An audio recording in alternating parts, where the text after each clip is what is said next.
Dokter Cantik Kesayangan Tuan Muda, episode 68.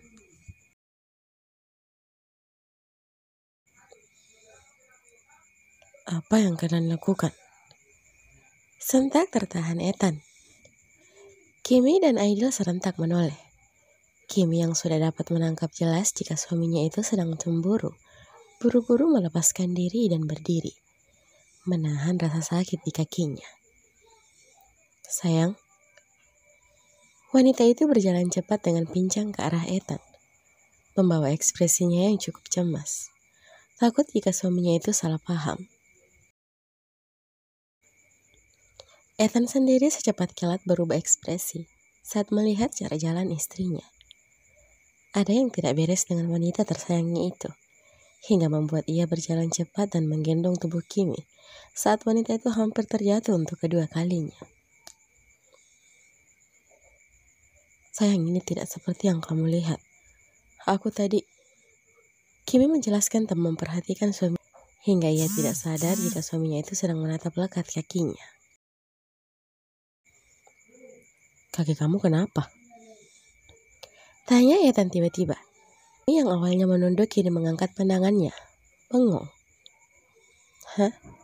Kaki? Otak wanita itu sepertinya sedang loading. Ethan membawa Kimi duduk di kursi tunggu, meninggalkan Aidil yang sedari tadi menatap keduanya dengan tatapan yang sulit untuk diartikan. Entah itu tatapan iri, cemburu, atau marah.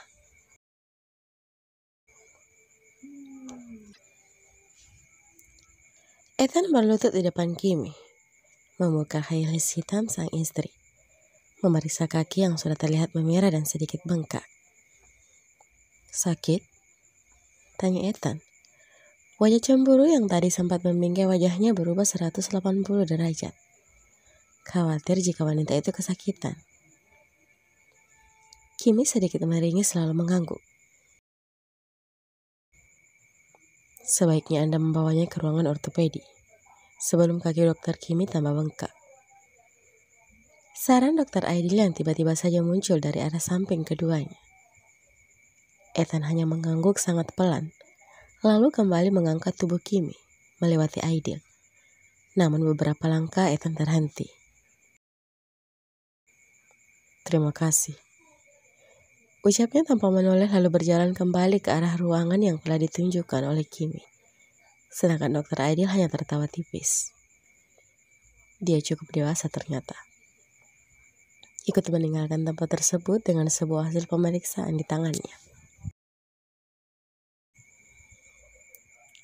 Romi, kenapa Agnes nggak diajak langsung tadi ke sini?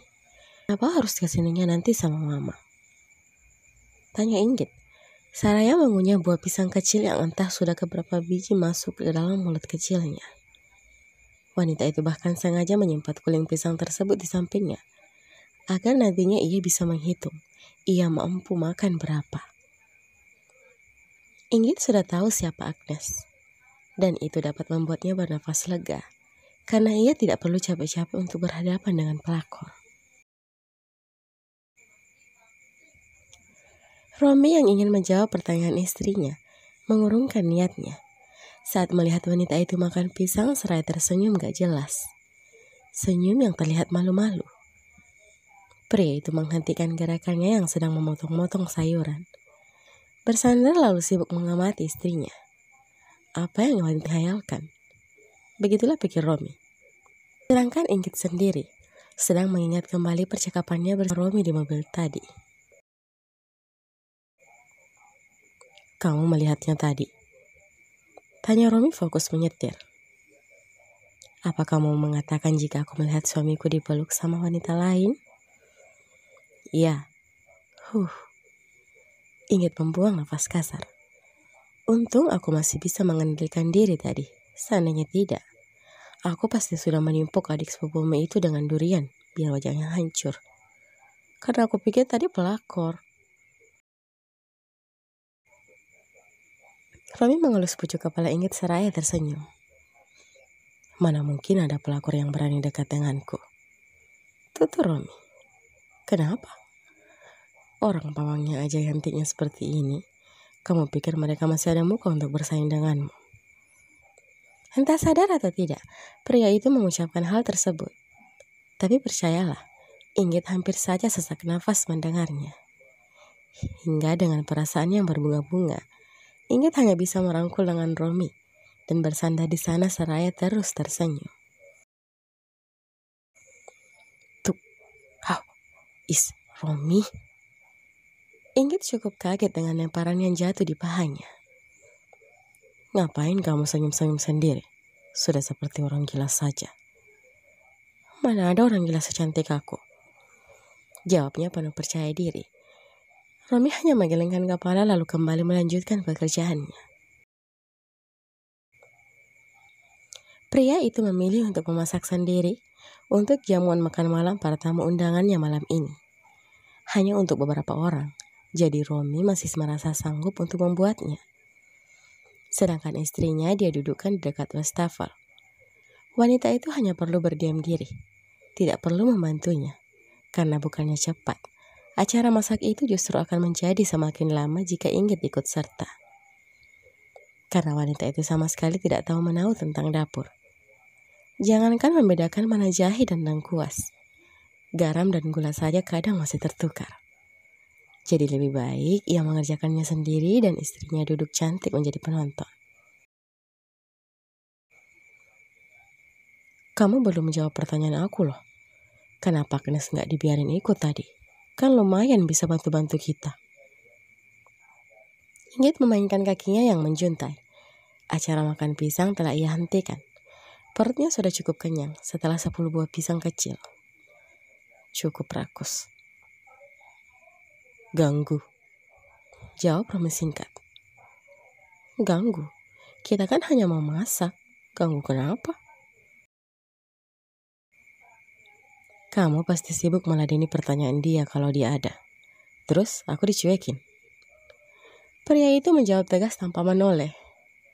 Inggit sudah berteru keras. Memainkan kakinya semakin cepat. Romi, menggemaskan banget sih. Jadi pengen cium. Mendengarkan penuturan istrinya, Romi yang sedang bergelut dengan benda pemotong itu refleks berhenti. Telinga yang sudah tersenyum sangat lebar. Matanya berkedip-kedip cepat dan terlihat sangat lucu dan sedikit nakal. Romi meletakkan alat pemotong di tangannya. Menaruh tangannya itu di pinggang. Tangan sebelahnya lagi ia lalu menunjuk pipinya. Inggit yang cepat tanggap dengan hal yang berbau mesum seperti itu, seketika melompat dari wastafel. Berjalan cepat dan langsung melayangkan kecupan di pipi Romi, hingga mampu membuat pria itu tersipu. Romi langsung menangkap pinggang Inggit. Sepertinya tidak berasa. Kamu coba di sini. Romi menunjuk bibirnya. Inggit tersenyum malu. Modus.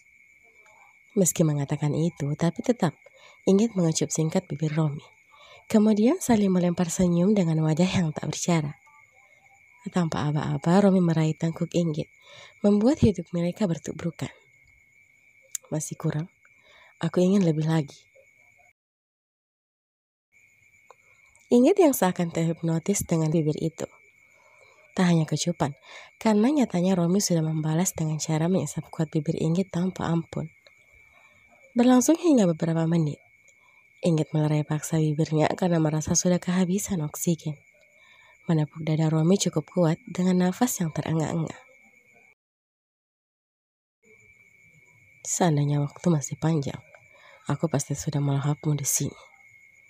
Bisik Romi menggeram tertahan. Meraih tubuh Inggit ke dalam dekapannya. Kamu lolos saat ini, tapi nanti malam, tidak. Bisikan itu membuat Inggit menelan salivannya kuat. Hingga sampai Romi melerai pelukan itu, Inggit tak mengatakan apapun. Dia sibuk mengatur nafasnya dan juga memikirkan bahwa nanti malam ia akan digempur habis-habisan lagi oleh suaminya. Sepertinya ia harus menambah vitaminnya agar tetap fit menjalani kesehariannya. Karena ia cukup tahu, pasti ia akan tidur jika fajar sudah menyambangi. Sambung. Sampai jumpa di episode selanjutnya ya. Terima kasih. See you again.